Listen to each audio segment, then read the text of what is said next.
Hello guys, welcome back my channel. അപ്പോൾ നമ്മളൊരു RC ഫ്ലൈറ്റുമായിട്ട് നിങ്ങളുടെ മുന്നിലേക്ക് എത്തിക്കേണ്ട SU-27 എന്ന് പറയുന്ന ഒരു റിമോട്ട് കൺട്രോൾ ഫ്ലൈറ്റുമായിട്ടാണ് നിങ്ങളുടെ മുന്നിലേക്ക് എത്തിക്കുന്നത്.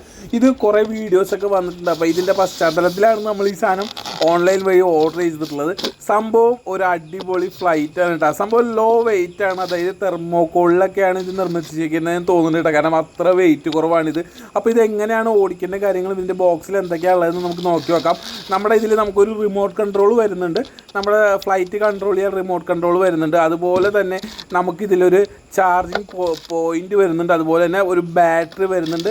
അതുപോലെ ഒരു കവറിൽ 2 ടയർ, ഫ്രണ്ട് ടയറും ബാക്ക് 2 ടയറും വരുന്നുണ്ട്. അതുപോലെ തന്നെ ഇതിൻ്റെ നമ്മുടെ ഫ്ലൈറ്റിൻ്റെ നമുക്ക് ഈ ചക്രങ്ങളുടെ ഇടയിലുള്ള ഒരു പിന്നും നമുക്ക് വരുന്നുണ്ട്. അതുപോലെ തന്നെ എക്സ്ട്രാ 2 ഫാനും വരുന്നുണ്ട് കേട്ടോ. ഇത്തരം കാര്യങ്ങളാണ് നമ്മുടെ ബോക്സിലുള്ളത്. അപ്പോൾ അതിനുശേഷം ഈ ബാറ്ററി ചാർജ് ചെയ്യാൻ വേണ്ടിയിട്ട് നമ്മൾ ചാർജ് ഉണ്ടോ എന്ന് അറിയില്ല, ഒന്ന് കുത്തി നോക്കിയാൽ അപ്പോൾ ലൈറ്റ് കത്തുണ്ടോ, അപ്പോൾ ഫുൾ ചാർജ് ആണ് കേട്ടോ. അപ്പോൾ എന്തായാലും നമുക്കിത് ഇതിൻ്റെ ഉള്ളിൽ ബാറ്ററി ഇട്ടതിന് ശേഷം നമുക്ക് ഈ ഫ്ലൈറ്റ് ഒന്ന് പറത്തി നോക്കാം എങ്ങനെയാണെന്നുള്ളത്. പറത്താനായിട്ട് നല്ല സ്ഥലം വേണ്ട, അല്ലെങ്കിൽ വണ്ടി കയ്യിൽ നിൽക്കില്ല എന്നാണ് നമ്മൾ പല വീഡിയോയിലും കണ്ടിട്ടുള്ളത്. അപ്പോൾ എന്തായാലും ഇത് നമുക്കൊന്ന് ബാറ്ററി കുത്തിയതിന് ശേഷം സംഭവം ഒന്ന് ഓണാക്കി നോക്കാം. നമ്മുടെ ഫ്ലൈറ്റിൻ്റെ ഉള്ളിൽ നമുക്ക് ഇതിൽ കിട്ടിയ ബാറ്ററി നമ്മൾ ഫുള്ളായിട്ട് ഇടുക. അതിന് ശേഷം നമ്മുടെ റിമോട്ട് കൺട്രോളിൽ നമുക്ക് ബാറ്ററി ഇടണം. ഇതിപ്പോൾ ഓക്കെയാണ്, ലൈറ്റ് കത്തുന്നുണ്ട്. ഇനിയിപ്പോൾ നമുക്ക് റിമോട്ട് കൺട്രോളിൽ 3 ബാറ്ററിയാണ് വരുന്നത്. ആ ഒരു 3 ബാറ്ററി എടുത്തതിന് ശേഷം നമുക്ക് ഈ റിമോട്ട് കൺട്രോളിൽ ഇട്ട് കൊടുക്കാം.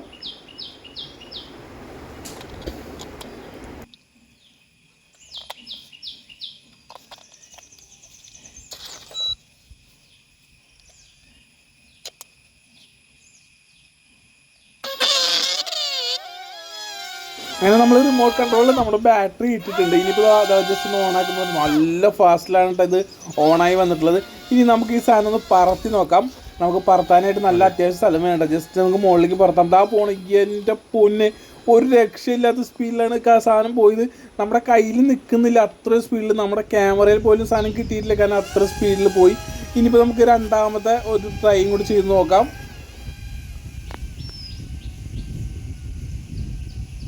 അപ്പോൾ അത് വീണ്ടും അത് അത്യാവശ്യം നമ്മുടെ കൺട്രോളിലേക്ക് വന്നിട്ടുണ്ട്. പക്ഷെ വണ്ടി അങ്ങോട്ട് തിരിഞ്ഞ് പോകാണ്ട് അയ്യോ, അത് നേരെ നമ്മുടെ ആ മരത്തിന്റെ മുകളിലേക്ക് പോയിട്ടുണ്ട്. ഒരു രക്ഷയില്ല, തകർന്നു ഗൈസ്. അപ്പോൾ അത് മരത്തിന്റെ മുകളിലാണ് ഇപ്പോൾ ഇരിക്കുന്നത്.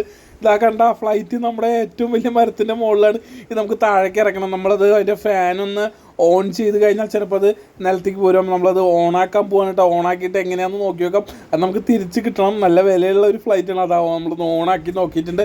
സംഭവം ആ ഓണായി ചെറുതായിട്ട് അനങ്ങുന്നുണ്ട്. ഇത് നല്ല റിമോട്ടിൻ്റെ കൺട്രോൾ നല്ല എത്ര ദൂരത്തേക്കും കിട്ടുന്നുണ്ട്. അത് കാരണം കൊണ്ട് സാധനം നമുക്ക് സേഫായിട്ട് കിട്ടുമെന്ന് തന്നെയാണ് നമ്മൾ വിചാരിക്കണത്.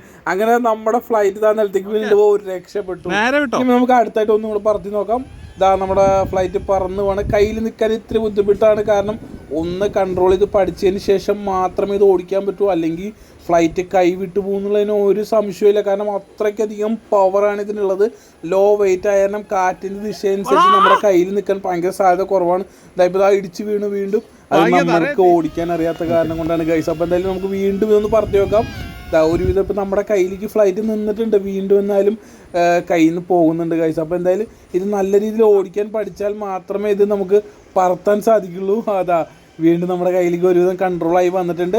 നല്ല രീതിയിൽ ഒരു 10-15 പ്രാവശ്യം ഓടിക്കുകയാണെങ്കിൽ ഈ ഫ്ലൈറ്റ് നമുക്ക് സുഖമായിട്ട് ഓടിച്ച് കളിക്കാം. ഒരു അടിപൊളി ഒരു ഫ്ലൈറ്റാണ് കേട്ടോ. ഇത് RC ഫ്ലൈറ്റാണിത്. അപ്പോൾ എന്തായാലും ഇതെല്ലാവരും ഓൺലൈനിൽ ഫ്ലിപ്കാർട്ടിൽ കയറി വാങ്ങിച്ചോ. പക്ഷേ ഓടിക്കുമ്പോൾ നല്ല രീതിയിൽ സ്ഥലം വേണം, അല്ലാന്നുണ്ടെങ്കിൽ ഫ്ലൈറ്റ് കൈവിട്ട് പോകുന്നുള്ളതിന് ഒരു സംശയമില്ല. അതപ്പോൾ എൻ്റെ കയ്യിൽ നിന്ന് പോയി സാധനം പോയി. അയ്യോ, അപ്പോൾ ഇനിയിപ്പോൾ അത് പോയിട്ട് എടുക്കണം. അത് എടുക്കാണ്ട് രക്ഷയില്ല. അപ്പോൾ എന്തായാലും ഞാൻ അത് ഓടിപ്പോയിട്ട് എടുക്കട്ടെ.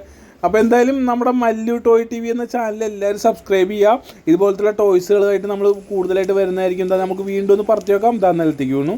അപ്പോൾ എന്തായാലും വീണ്ടും നമ്മുടെ കയ്യിലേക്ക് എത്തിയിട്ടുണ്ട്. വീണ്ടും നമ്മുടെ കൺട്രോളിലേക്ക് വന്നിട്ടുണ്ട്. അതാ പോകുന്നു. അപ്പോൾ എന്തായാലും ഇതുപോലുള്ള ഫ്ലൈറ്റുകൾ നിങ്ങൾക്ക് ആവശ്യമുണ്ടെങ്കിൽ ഫ്ലിപ്കാർട്ടിൽ ആമസോണിലൊക്കെ നിങ്ങൾക്ക് വാങ്ങാവുന്നതുള്ളൂ കേട്ടോ. കൂടുതലായിട്ട് ഞാൻ ഇതിന് ഉറപ്പ് പറയില്ല, കാരണം നല്ല രീതിയിൽ ഓടിക്കാനായിട്ട് അറിയണം, അല്ലാന്നുണ്ടെങ്കിൽ കയ്യിൽ നിൽക്കില്ല. നല്ല ഫാസ്റ്റിൽ പോയത്. അപ്പോൾ ഒരുവിധം ഇപ്പോൾ കുറച്ച് ഓടിച്ചപ്പോൾ നമ്മുടെ കയ്യിലേക്ക് ഇത് വന്നിട്ടുണ്ട്. അപ്പോൾ എന്തായാലും സംഭവം ഒരു അടിപൊളി RC ഫ്ലൈറ്റാണ് കേട്ടത്. ലോ വെയിറ്റാണ്, വെയിറ്റില്ല. കാറ്റിനനുസരിച്ച് ഇത് ദിശ മാറിക്കൊണ്ടിരിക്കും. അതിപ്പോൾ അതും കൂടെ നിങ്ങൾ ശ്രദ്ധിക്കുക.